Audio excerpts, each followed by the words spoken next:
Miley Cyrus visits a vegan restaurant. Whoa. Wendy Williams loses 50 pounds on a vegan diet. Vegan work group pushes for the differentiation between vegan and vegetarian, and vegan activist faces 10 years for watering some pigs. Miley Cyrus, during her Milky Milky Milk tour, visited a vegan restaurant in West Village, which is part of Lower Manhattan in New York. The singer has been allegedly vegan for 18 months now, so let's hope she keeps it up.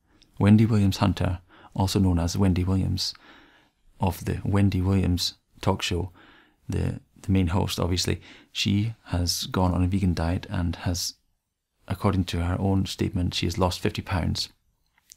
Now, before going on the vegan diet, she said she admitted to eating everything in moderation.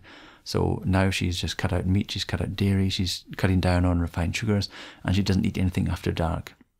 So basically, if you listen to her interview in the link below, then you'll hear out of the interview that she's not attributing the weight loss or her good health or anything to the vegan diet.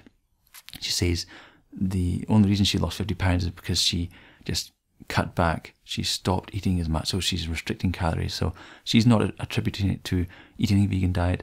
She is obviously calorie restricting, which we all know is going to yo-yo back on her. Cumin and some chili powder for some smokiness. She's going back. I love it. I love it. I'm glad you like them, Wendy.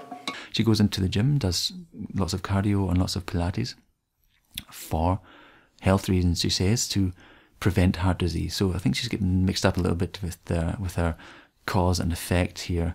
Maybe she should be eating a whole food, plant-based diet with enough calories to sustain that diet for preventing heart disease, and going to the gym to keep up this, keep her body going, using energy and burning all those carbs that she will be eating from the vegan diet.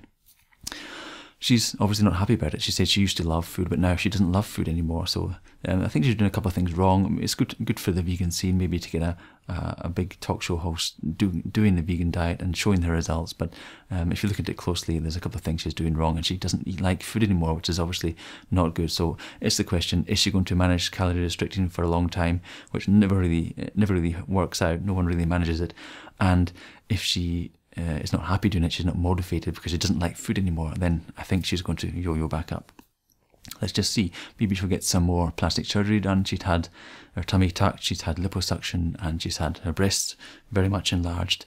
So maybe that'll be in a short while, when she inevitably puts on the weight back after calorie restricting, then she can get something else done.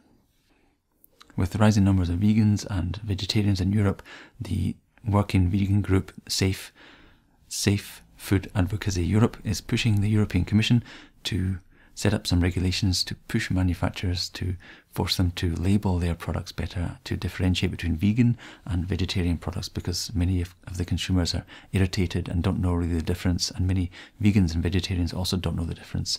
So they're pushing for clearer labelling to differentiate between, for example, a vegan cheese or a vegetarian cheese that is using enzymes from animals that are dead, that were already dead, and not taken from a live animal. Is that vegetarian? Is that vegan?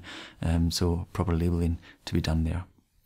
And in the last story from Burlington, Vermont, vegan activist Anita Cranch she faces 10 years in jail for trying to give a pig some water on its way to the slaughterhouse with her other activist friends from the Toronto group Save Pigs. And the owners of the pigs is claiming sort of damaged product now because she interfered in the product by giving the pig some liquid which they don't know if it was water or not. So she's been tried for interfering with that and could face 10 years in prison. Let's hope she gets away with it and that the message gets out there. More publicity, the better for the cause. And yes, if you like these videos, then please comment below. If you saw any mistakes, if you anything I could be doing better, then just tell me below, and please subscribe.